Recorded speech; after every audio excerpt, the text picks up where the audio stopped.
देखिए कल अपन ने देखा था इसमें कि what did French notice when he सा थ्रू द विंडो। उसने जब खिड़की से देखा तो क्या देखा था? उसने ये देखा था कि उसके जो क्लासमेट्स थे वो ऑलरेडी स्कूल के अंदर, सॉरी क्लास कक्षा कक्ष में बैठे हुए थे। रिकॉर्डिंग शुरू कर देना सर। और नंबर 2, एम हेमल जो था वो अपना जो आयरन रूलर था उसको अपने हाथ के नीचे मतलब यहाँ और दबाकर इधर उधर चल रहा था। अब देखिए अपन आगे देखते हैं इसे। उसने कहा था कि you can imagine how blessed and frightened I watch. तुम कल्पना कर सकते हो कि मैं कितना ज्यादा शर्मिंदा था, कितना ज्यादा डरा हुआ था। इन दोनों के लिए क्वेश्चन पुटअप होता है। Why was the writer so blushed and frightened when he entered into the classroom? यानी कि जब वो कक्षा कक्ष में घुसा या उसने प्रवेश किया तो वह इतना ज्यादा ब्लस्ड और फ्राइटेंड क्यों था? He was blushed because he was late. He was frightened because he was thinking something to be told by Mr. MML for coming late into the class. तो ये इसका एक रीजन था। आगे देखिए, मैंने आपको एक बताया था कि बड़ा क्वेश्चन बनेगा 7 नंबर का, और 7 नंबर का जब बड़ा क्वेश्चन बनेगा तो उसमें सबसे बड़ी बात होगी वो कौन सी होगी कि उसने कौन कौन से चेंजेस देखे, क्या क्या डिफरेंसेज उसने देखे। तो पहला डिफरेंस तो क्या था? Crowd near the bulletin board. दूसरा, नो बस्टल, कोई शोर शराबा नहीं था। और तीसरा चेंजेस देखना आप, बट नथिंग हैपेंड, कुछ भी घटित नहीं हुआ। Mister M Hamel saw me and said very kindly, श्रीमान एम हेमल ने मुझे देखा और बड़ी दयालुता के साथ बोले, go to your place quickly little French, छोटे फ्रेंच जल्दी से तुम अपनी सीट पे चले जाओ। We were beginning without you, हम तो तुम्हारे बिना ही क्या कर रहे थे? हम तो तुम्हारे बिना ही क्लास शुरू कर रहे थे या शुरू करने वाले थे। हम तुम्हारे बिना ही क्लास शुरू करने वाले थे, ये बात उसने कहा। अब यहां एक क्वेश्चन ये बनता है, देखिए छोटा क्वेश्चन भी बन सकता है कि व्हाट वाज द चेंजेस या what changes did French notice in the behaviour of M Hamel या M Hamel's behaviour. M Hamel का जो बिहेवियर था उसमें उसने क्या परिवर्तन नोटिस किया? इधर बैठ जाओ बेटा। एम हेमल का जो बिहेवियर था उसमें उसने क्या नोटिस किया? तो he notice that M Hamel was quite kind that day, कि उस दिन एम हेमल जो था वो बिल्कुल दयावान था। He didn't make any kind of things that made him frightened और ब्लश। ऐसा कुछ नहीं किया उसने जिससे कि उसको कोई शर्मिंदगी हो या फिर उसको किसी प्रकार से कोई अपन कह सकते हैं कि डर लगे। ज्वाइन करो। आई jumped over the bench and set down at my desk. लेखक कहता है कि मैंने जिस जगह खड़ा था वहां से जंप करके, कहने का मतलब तेज गति से मैं गया और अपनी सीट पर बैठ गया। Not till then when I had got a little over my fright, और जब मैं थोड़ा बहुत अपने डर से उभरा, थोड़ा बहुत अपने डर से बाहर निकला, did I see that our teacher had on his beautiful green coat, तो मैंने देखा कि हमारे जो अध्यापक जी थे मिस्टर एम हेमल, वो एक बहुत ही सुंदर हरे रंग का कोट पहने हुए थे। हिज फील्ड शर्ट, अपनी झालरदार उनकी शर्ट पहने हुए थे। And the little black silk cap, और छोटी सी उनकी काले रंग की जो रेशमी टोपी थी वो पहने हुए थे। ऑल एम्ब्रॉयडर्ड, सारे की सारी जो चीजें थी, चाहे से वो उनका कोट था या फिर शर्ट थी या फिर टोपी थी, उनके ऊपर कसीदाकारी की हुई थी। That he never wore except on inspection and prize days, और ये वो ड्रेस थी, उसकी स्पेशल ड्रेस थी जिसको कभी भी वो नहीं पहनते थे, यानी कोई खास अवसर पर ही पहनते थे, या तो कोई इंस्पेक्शन का डे हो या फिर कोई प्राइज डे हो, ऐसे खास मौके पर और अवसर पर वो पहनते थे। अब यहां से दो क्वेश्चन हमें मिलते हैं। एक चेंजेस उसने ये देखी कि M Hamel was in his special dress, M Hamel अपने स्पेशल ड्रेस में था। और एक दूसरा क्वेश्चन ये बनता है, what was M Hamel's special dress? M Hamel की स्पेशल ड्रेस क्या थी? तो उसमें आपको ये दोनों तीनों चीजें मेंशन करनी है। उसका beautiful green coat, his frilled shirt and a little black silk cap all embroidered, ये सारी चीजें आपको उसमें मेंशन करनी है। Besides the whole school seemed so strange and solemn, इसके साथ साथ पूरा का पूरा जो विद्यालय था, जो स्कूल था, वो काफी एकाकी शांत लग रहा था। But the thing that surprised me most was to see on the back benches. लेकिन सबसे ज्यादा आश्चर्यचकित मेरे को पीछे वाली बेंचेज ने किया। यहां ये क्वेश्चन पहले भी बोर्ड के एग्जाम में पूछा गया है। क्या पूछा गया है? पहले भी बोर्ड के एग्जाम में पूछा गया है कि what surprise the writer most in the class.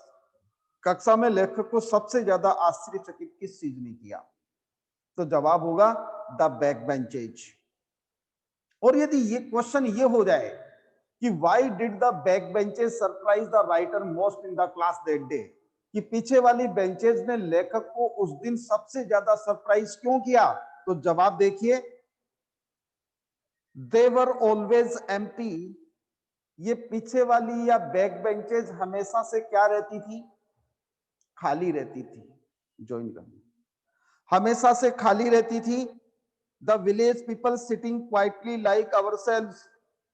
आज इन पीछे वाली बेंचेस के ऊपर गांव वाले लोग बैठे हुए थे, और वो भी कैसे? हमारे जैसे बिल्कुल शांत बैठे हुए थे। Old hosier with his three cornered head, बूढ़ा होजर बैठा हुआ था अपने तीन कोने वाली टोपी पहनकर। द फॉर्मर मेयर, पूर्व नगर अध्यक्ष बैठा हुआ था। द फॉर्मर पोस्टमास्टर, पूर्व डाकपाल बैठे हुए थे। एंड सेवरल अदर्स बिसाइड्स, और इनके अलावा अनेक दूसरे लोग बैठे हुए थे।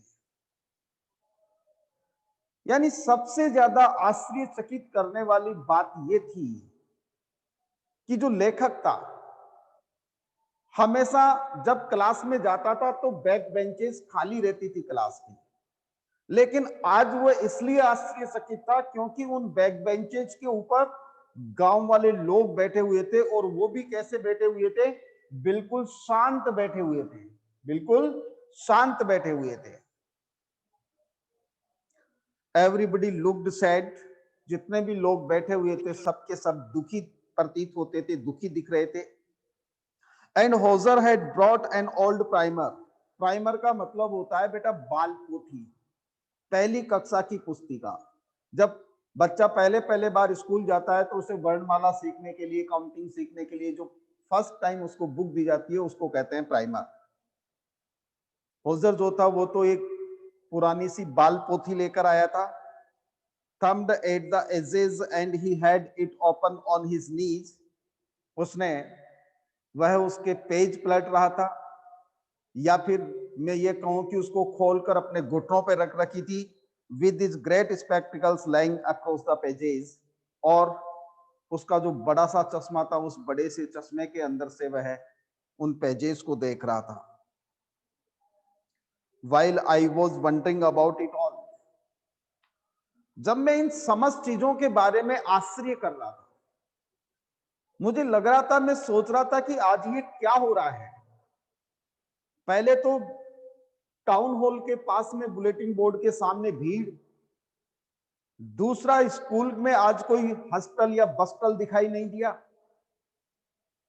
तीसरी बात कक्षा कक्ष में सब लोग पहले से बैठे हुए थे, चौथी बात एम हेमल का जो व्यवहार था उसमें परिवर्तन नजर आया, पांचवी बात एम हेमल अपनी नई या फिर स्पेशल यूनिफॉर्म में बैठे हुए थे, छठी बात गांव वाले लोग आज कक्षा कक्ष में बैठे हुए थे, सातवीं बात वो दुखी दिखाई दे रहे थे।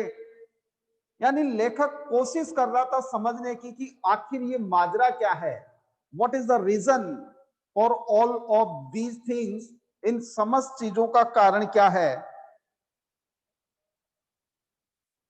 लेकिन तभी एम हेमल जो था वो खड़ा हुआ माउंटेड ही चेयर, अपनी कुर्सी से उठा, and in the same grave and gentle tone which he had used to me said, और उसी गंभीर मुद्रा में, जिस मुद्रा में उसने मेरे से बात की थी, मेरे को कहा था कि फ्रेंड जल्दी से जाके अपनी सीट पे बैठ जाओ, हम तो तुम्हारे बिना ही चैप्टर शुरू करने वाले थे, उसी गंभीर मुद्रा में उसने कहा, my children, this is the last lesson I shall give you.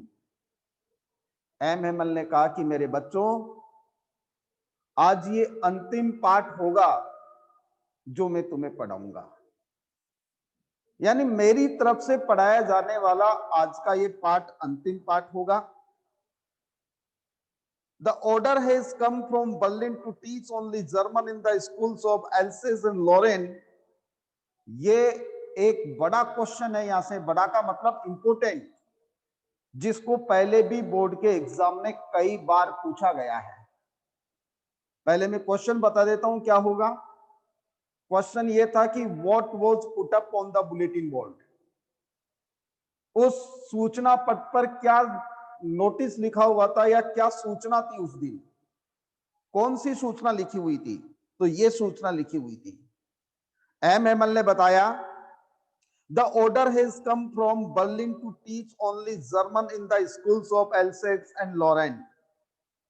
Else's और लॉरेन जो जिले हैं, इन दोनों जिलों में अब जर्मन भाषा पढ़ाई जाएगी, ये आदेश बर्लिन से आ गया है या आ चुका है। What was the news? The news was that only German language would be taught in the schools of Alsace and Lorraine. That was put up on the bulletin board that day. ये वो notice था जो उस दिन उस bulletin board पर लगा हुआ था और इसको पढ़ने के लिए वहां लोग इकट्ठे हो रखे थे। The new masters comes tomorrow। तुम्हारे नए अध्यापक जी कल आएंगे। This is your last French lesson। आज का पाठ तुम्हारी फ्रेंच भाषा का अंतिम पाठ होगा। I want you to be very attentive, और मैं चाहता हूं कि तुम बहुत ज्यादा अटेंटिव रहो, यानी बहुत ज्यादा ध्यान से पढ़ो। ज्वाइन करना। देखिए बेटा, ये यहां से ये क्वेश्चन था। क्या क्वेश्चन था कि what news was put up on the bulletin board that day. उस दिन बुलेटिन बोर्ड पर कौन सी न्यूज लगी हुई थी। ये कई बार क्वेश्चन पहले बोर्ड के एग्जाम में पूछा गया है, तो आप इस चीज को ध्यान रखेंगे। और जवाब क्या होगा? जवाब ये होगा, German language would be taught on the place of French language in the schools of Lorraine and Alsace. It was the news that was put up on the bulletin board that day। Add करो बेटा। What a thunderclap these words were to me। लेखक कहता है कि ये शब्द मेरे लिए किसी बिजली के, किसी बादलों की गड़गड़ाहट, थंडर क्लैप मतलब किसी बिजली की चौंध से कम नहीं थे। जैसे कोई बिजली गिरती है, बिजली की चौंध होती है और वो एक प्रकार से अपन कहते हैं ना, जो डराती है, उससे कम नहीं थे ये शब्द मेरे लिए। एक बार म्यूट कर दो। Oh, the riches that was what they had put up at the town hall।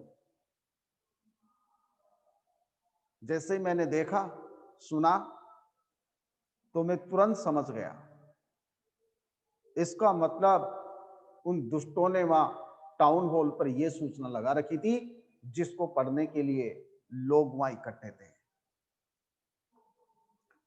My last French lesson, मेरा अंतिम फ्रेंच भाषा का पाठ, मेरा अंतिम फ्रेंच भाषा का पाठ, यानी आज का मेरा जो पाठ होगा फ्रेंच भाषा का, वो अंतिम पाठ होगा।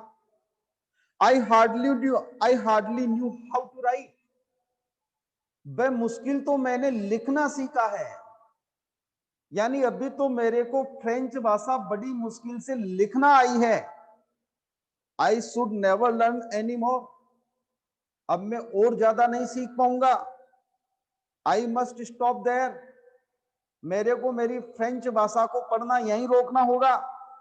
Oh how sorry I was for not learning my lessons, आज मुझे कितना दुख है कि मैंने अपने पाठों को याद नहीं किया था, मैंने अपनी पढ़ाई नहीं की थी। फॉर सीकिंग बर्ड्स एग्स, पक्षियों के अंडे ढूंढने के लिए, और going sliding on the shark, और फिसल पिट्टी पर फिसलने के लिए। ये दो काम करने के लिए मैंने क्या नहीं किया था, अपने पाठ याद नहीं किए थे। देखिए स्टूडेंट्स, इस चैप्टर से हमें सबसे बड़ा सबक इस बात का मिलता है कि during the study days we think that we have plenty of time to learn all these things, but when we are on the place, when we are on the pinpoint, then we find out that we have lost our valuable time. जब हम peak point पर पहुंचते हैं तो हमें लगता है कि हमने गलती कर ली। आज से पहले लेखक को क्या लगता था, जंगल में जाकर पक्षियों के अंडे ढूंढना उसको अच्छा लगता था, किसी फिसल पट्टी पर जाकर फिसलना ये उसको अच्छा लगता था, स्कूल जाना अच्छा नहीं लगता था, फ्रेंच लैंग्वेज को पढ़ना अच्छा नहीं लगता था, अपने पाठ याद करना अच्छा नहीं लगता था। और आज जब उसको महसूस हुआ कि फ्रेंच भाषा का लेसन या फ्रेंच भाषा आज अंतिम भाषा होगी, लास्ट लेसन होगा मेरे लिए, तो उसको इस बात का दुख होता है। और ये रियलिटी भी है, हमारा जो व्यवहारिक जीवन है उस व्यवहारिक जीवन से संबंधित रियलिटी है। क्या होता है कि when we are on the point of separation, when we are on the peak of separation, जब हम एक जुदाई के पॉइंट पे खड़े होते हैं, जब हम किसी चीज से बिछुड़ते हैं या छूटते हैं, दूर होते हैं, तो फिर हमें महसूस होता है कि वो व्यक्ति हो या फिर वो वस्तु हो, उसका हमारे जीवन में कितना बड़ा मूल्य था, वह हमारे लिए कितनी बहुमूल्य है।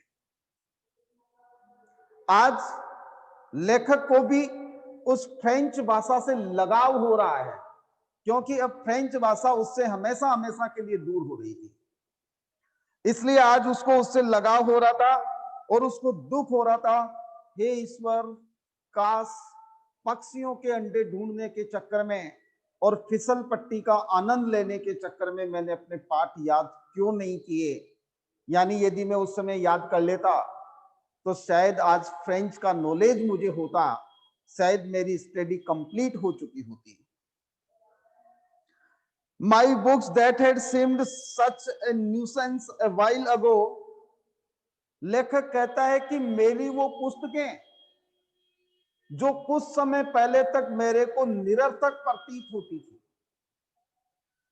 मेरी वो पुस्तकें जो कुछ समय पहले तक मेरे को निरर्थक प्रतीत होती थी, so heavy to carry my grammar, मेरी व्याकरण की पुस्तक को तो मुझे ले जाने में ही बड़ा जोर आता था क्योंकि बहुत भारी थी। And my history of saints were, और मेरे वो संतों का इतिहास वाली पुस्तक जिसको पढ़ना मुझे बिल्कुल पसंद नहीं था, मैं नहीं पढ़ता था। लेखक कहता है ओल्ड फ्रेंड्स नाउ, आज वो मुझे अपने पुराने मित्रों के समान प्रतीत होती थी।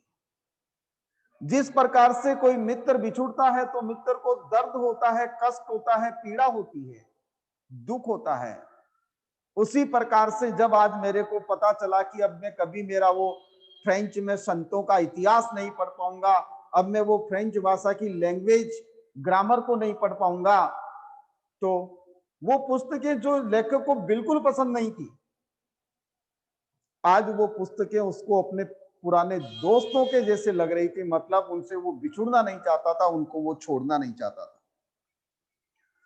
That I couldn't give up, मैं उनको छोड़ना नहीं चाहता था, छोड़ नहीं सकता था। And I am humbled to the idea that he was going away, और जब एम हेमल के बारे में भी पता चला कि वो हमसे दूर चला जाएगा, that I should never see him again, कि मैं फिर से उसको नहीं देख पाऊंगा, made me forget all about his ruler and how cranky he was. वह कितना क्रैंकी था, सनकी था, वह कितना पीटता था, मारता था, उसका वो डंडा और उसकी वो निर्दयता, सारी की सारी चीजें मैं आज भूल गया। आज मुझे कोई गिला शिकवा नहीं था। यानी कि एम हेमल एक ऐसा टीचर, सिर्फ पार्टिसिपल याद नहीं होने के कारण उसके मन में विचार आता है कि वो कहीं दूर चला जाए और अपना दिन व्यतीत करे बाहर। आज वही टीचर उसको अपना अच्छा टीचर लग रहा था, यानी आज उसके दूर होने पर उसको दुख प्रतीत हो रहा था, दुख महसूस हो रहा था। Poor man, it was in honor of this last lesson that he had put on his fine Sunday clothes. यहां से भी बेटा एक क्वेश्चन बोर्ड के एग्जाम में पूछा जाता है, Why did MML wear his special dress that day? उस दिन MML ने अपनी स्पेशल ड्रेस क्यों पहनी थी? तो जवाब क्या होगा? MML wore his special dress that day in the honor of his last French lesson in the school. अपने फ्रेंच भाषा के अंतिम पाठ के सम्मान में उसने उस दिन अपनी स्पेशल ड्रेस पहनी थी। And how I understood why the old man of the village were sitting there in back of the room. यहां से फिर एक क्वेश्चन पूछा जाएगा जो बोर्ड के एग्जाम में पहले 3-4 बार पूछा जा चुका है, और अब मेरे समझ में आ गया कि वो गांव वाले लोग बैक बेंचेस पे क्यों बैठे हुए थे। क्वेश्चन यहीं से बनेगा, why were village people sitting on the back benches in the class. कि गांव वाले जो लोग थे वो कक्षा में पीछे वाली बेंचेज पर क्यों बैठे हुए थे? It was because they were sorry. वो इसलिए बैठे हुए थे क्योंकि आज उनको भी दुख था। They had not gone to school more. उनको इस बात का दुख था कि वो ज्यादा स्कूल नहीं जा पाए। It was their way of thanking our master for his 40 years of faithful service and of showing their respect for the country that was there no more. गांव वाले लोग वहां बैक बेंचेस पर इसलिए बैठे हुए थे, number 1 because they were sorry for not going the school more, क्योंकि उनको ज्यादा समय तक स्कूल नहीं जाने का दुख था। And it was their own way to express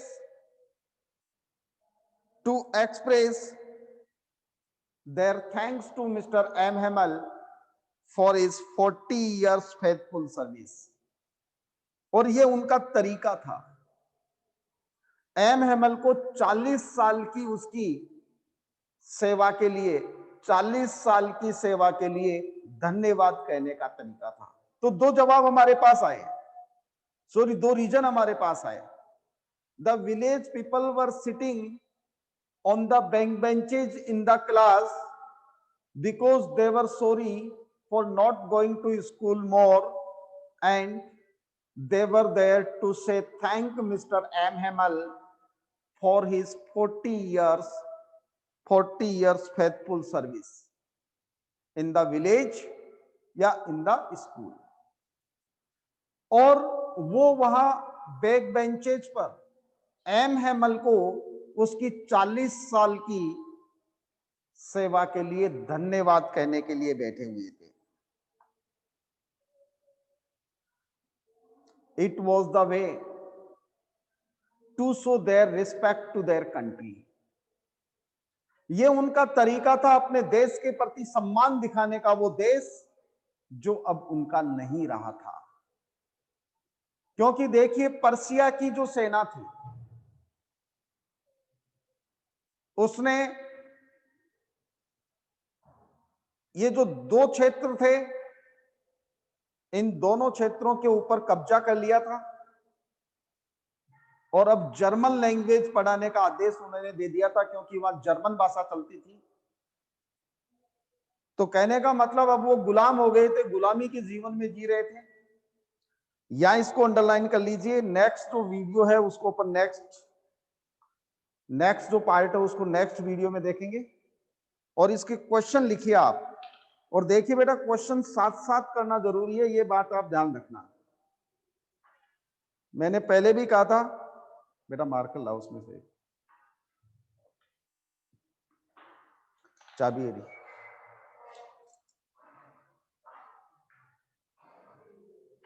तो देखिए आज का first question,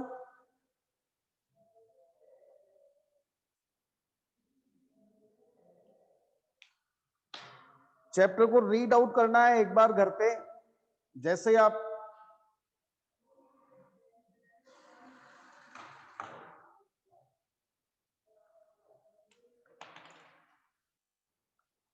what changes did, question देखिए, what changes did French notice in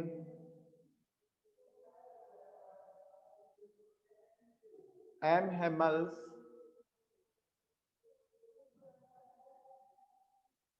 behavior that day?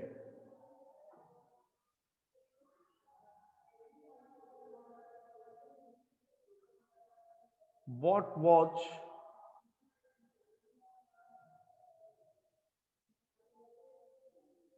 M. Hammel's special dress? And दो क्वेश्चन एक साथ जोड़ देता हूं, why did he wear it that day? ये दो क्वेश्चन मैंने एक साथ जोड़ दिए हैं।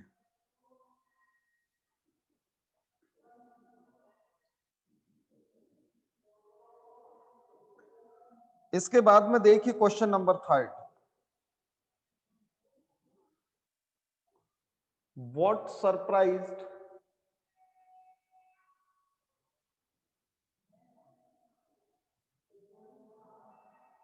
French the most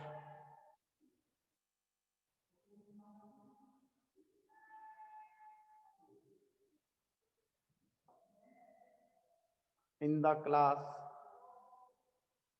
that day? Next question देखिए, why were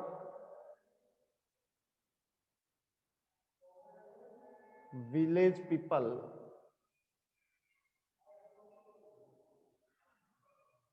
sitting on the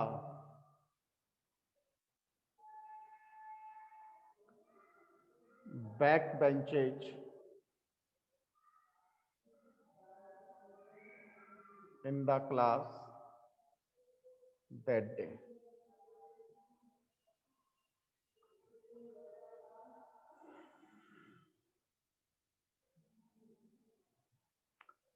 Question number 5, what news was put up on the bulletin board that day? उस दिन बुलेटिन बोर्ड पर क्या न्यूज लगी हुई थी?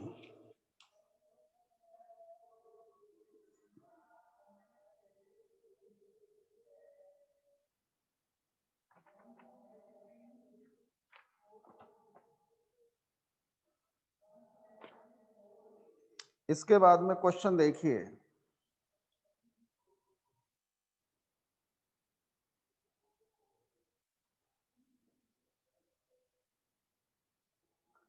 Y could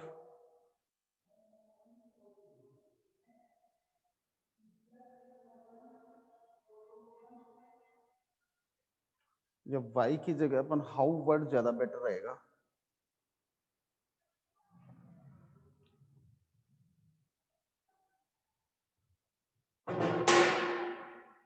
how did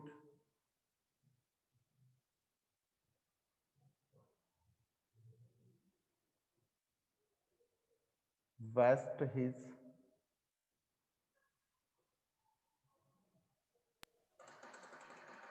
learning time. French ने अपना लर्निंग समय कैसे वेस्ट किया।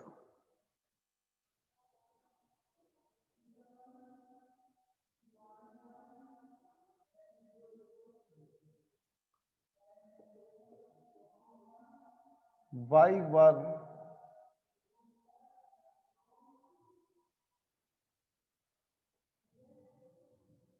द बुक्स, वाई डिड कर लो इसको, why did the books seem French.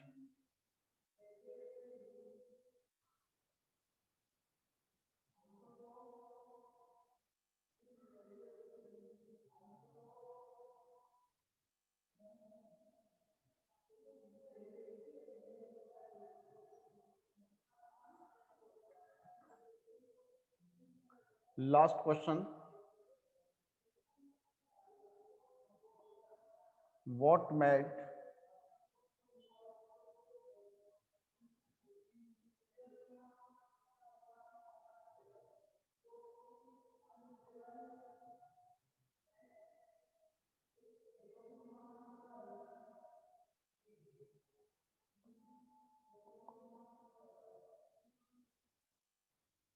कौन सी चीज ने फ्रेंच को एम हेमल के बारे में सब कुछ बुलाने के लिए तैयार कर दिया, मतलब वह सब कुछ क्यों बुला देना चाहता था।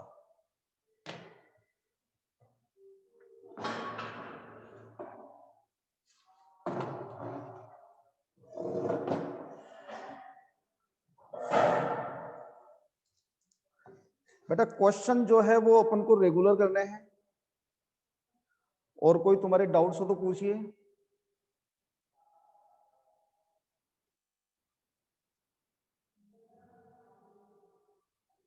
Do you have any doubt.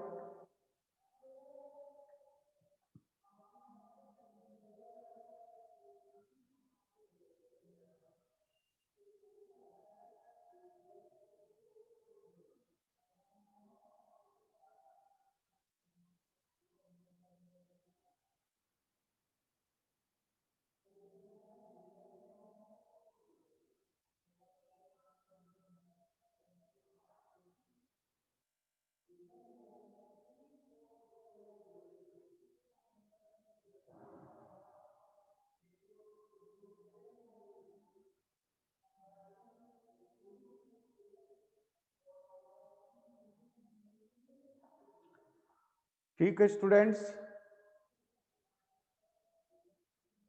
Thanks a lot for joining the class, see you tomorrow.